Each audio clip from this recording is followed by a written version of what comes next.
If you're an artist, a maker, and you've been putting your courses out in front of the world and wondering why isn't anybody taking it up, you understand that frustration. You wonder why it isn't something bigger yet. That leap from passionate creator to successful business owner takes intention. It takes planning, and it takes effort and time. I'm Lyric from the Academy for Virtual Teaching, and this is a little segment from my conversation with Chase Harpole on the Creatives on Camera podcast. Let's get into a little bit of your business structures. Tell us how it works. Right now, it's all been vibes based. So it's mostly been based on like what I'm interested in and like what it is that I want to pursue that I feel like can like express myself. I feel like I've only kind of in like the past like year and a half taken the business side of stuff and the marketing stuff a little bit more seriously because this is something that I am super passionate about. And if I could do this full time tomorrow, I would do this full time tomorrow. I'm not in that position just yet. And so I'm like putting out the groundwork of like how to eventually take this full time. So I'm putting knitting patterns out and hoping that if I build it, they will come. And that has not happened thus far.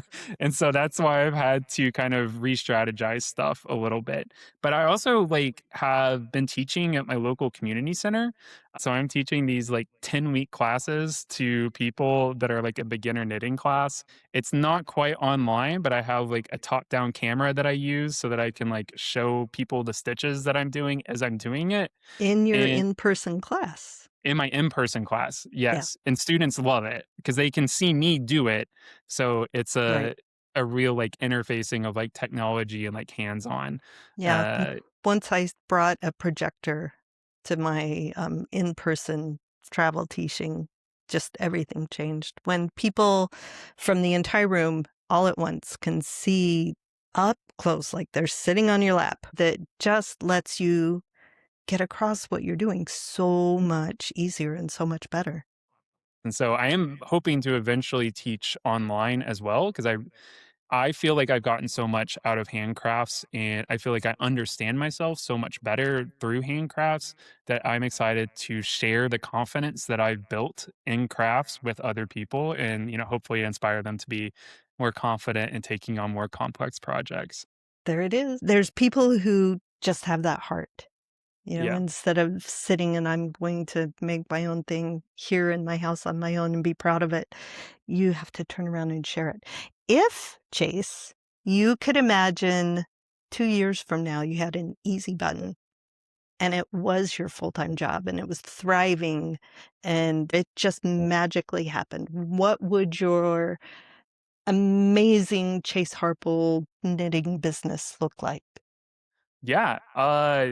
It's been something I've been like working towards, and I think the main thing is that like I'm producing designs consistently. So continuing to design in a way that feels safe, because right now I feel like I'm designing in a way that I'm blessed to largely avoid burnout thus far. So it still feels like good and generative.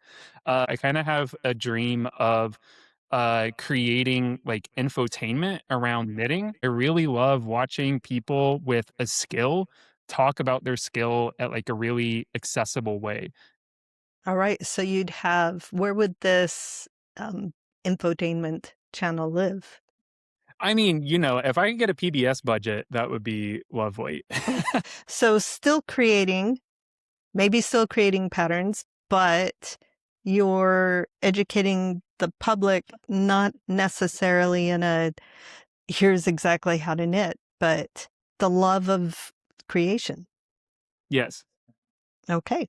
That is such a fascinating business stream. It's a little bit different than what most people do. So what is the path from here to there? Yeah, right now I am on Ravelry, which is our like Hmm. major database for knitting patterns.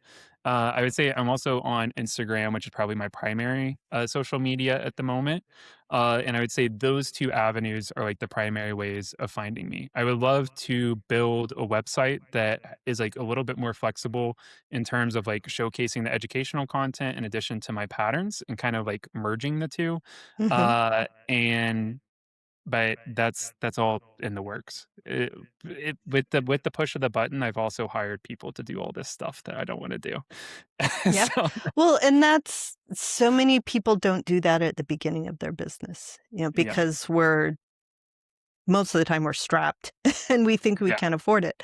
But you look at the things that you spend all your time doing when you're seriously building a business, and there are things that are the minimum wage, grunt work, and then things that actually provide the value in your business, right? I think that for me, continuing to have like a curiosity around this and like a desire to collaborate with people to like execute this vision, like that's something that I want to like maintain throughout this, and it's why I want to continue doing it. Is that I love being able to pay people for their skills because I want to be paid for my skills. You know, I find it so validating when I'm able to like make a living doing this, and I love being able to enable other people.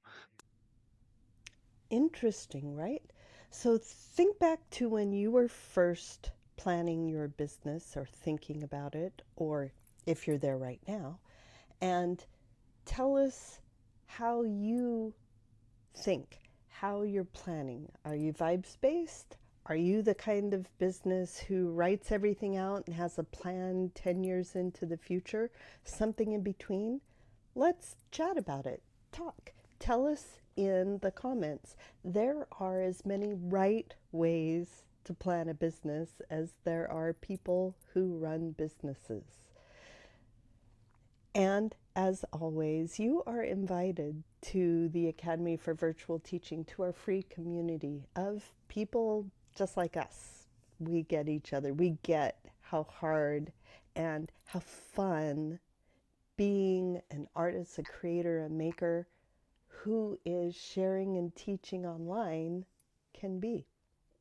You can find us at academyforvirtualteaching.com. We'd love to see you there.